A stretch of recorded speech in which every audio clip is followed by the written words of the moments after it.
Ada seorang pengusaha besar berumur sekitar 65 tahun. Terkenal, asetnya tidak lagi terhitung. Satu hari, pengusaha kita ini bertemu dengan seorang teman wartawan. Terjadilah dialog. Sang wartawan bertanya kepada pengusaha kita, "Pak, umur Bapak berapa tahun?" "Umur saya? Iya, paling sekitar 7 tahun. "Loh, 7 tahun? 7 tahun. Anak Bapak berapa orang?" "Satu. Satu saja? Satu saja. Harta Bapak berapa banyak?" "Ya, paling sekitar 10-15 juta rupiah saja." Teman wartawan berkata, "Pak, kenapa Bapak berdusta? Bapak orang terkenal, pengusaha besar, punya biografi. Kami tahu umur Bapak 65 tahun. Kenapa Bapak bilang 7 tahun? Anak Bapak pun banyak. Kenapa cuma bilang 1? Harta Bapak, aset sudah tidak ternilai.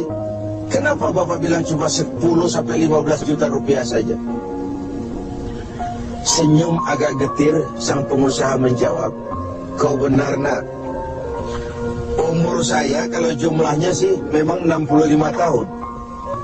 Tapi dari 65 tahun umur saya itu, rasa-rasanya baru 7 tahun yang ada artinya di sisi Allah.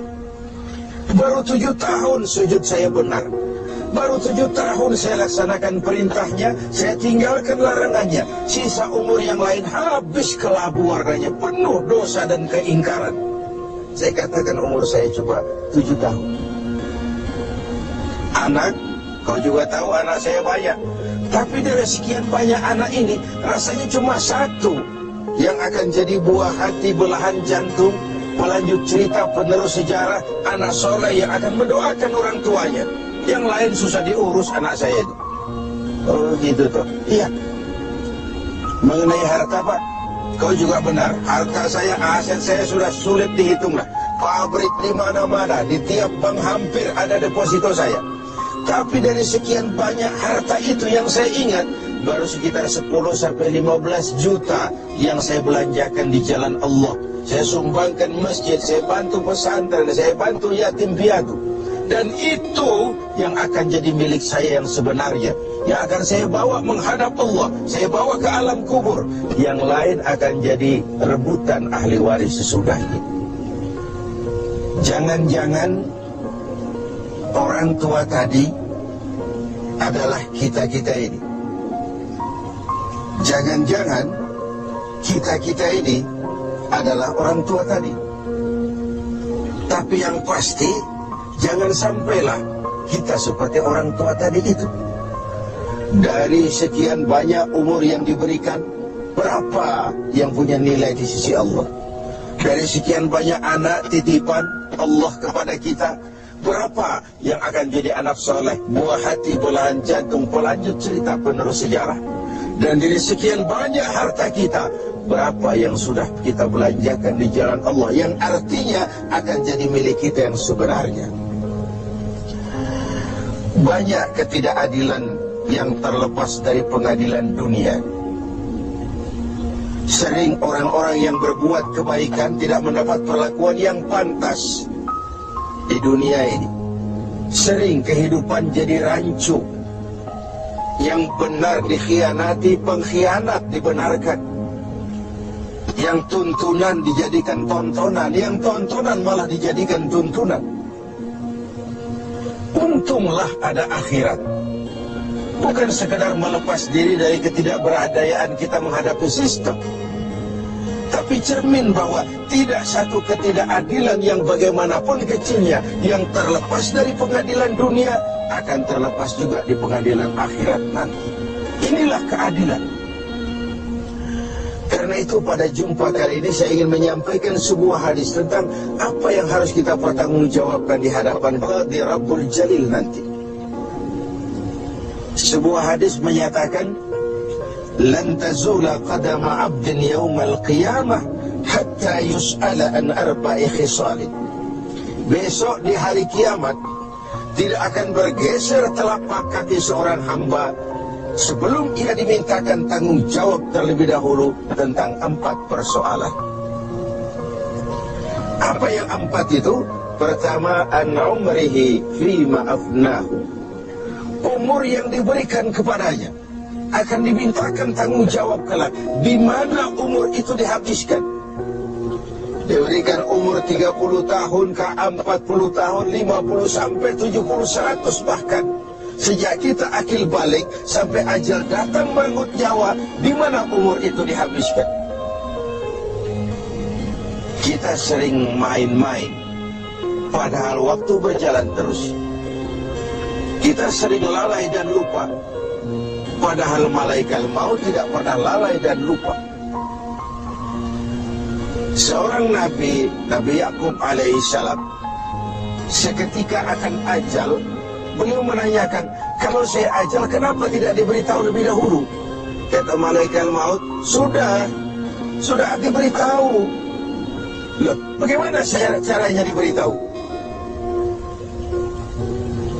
Perubahan yang terjadi pada fisik kita adalah pemberitahuan. Uban yang bertabur, mata yang mulai lamur, pendengaran yang mulai kabur, itu semua pemberitahuan agar kita mawas diri. Umur akan dimintakan pertanggungan jawab. Di mana umur itu dihabiskan?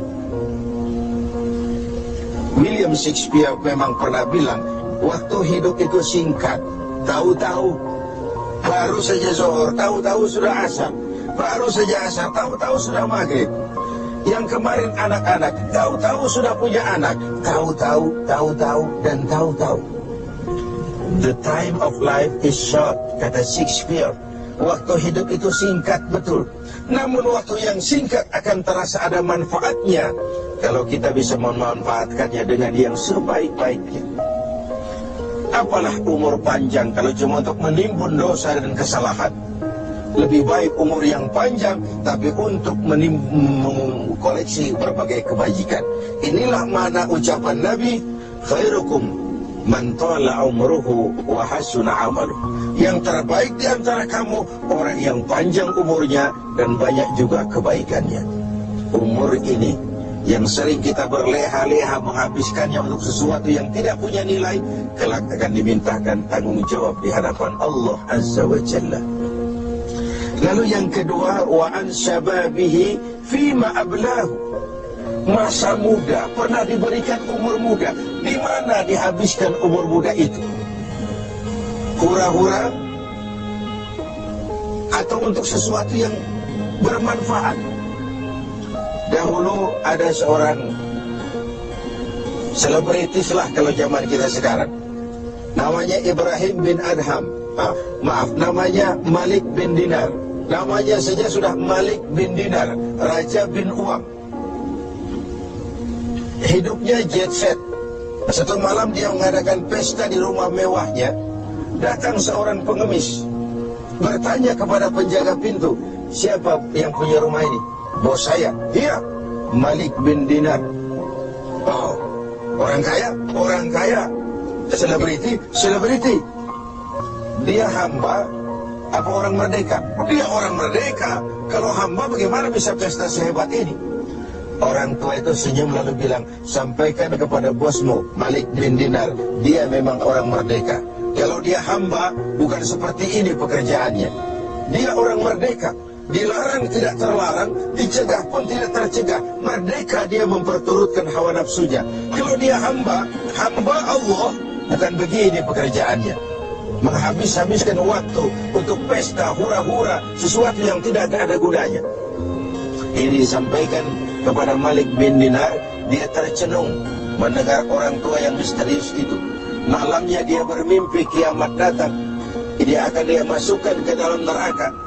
Karena itulah lalu dia bertobat dan kemudian menjadi ahli sufi yang terkenal, Malik bin Dinar.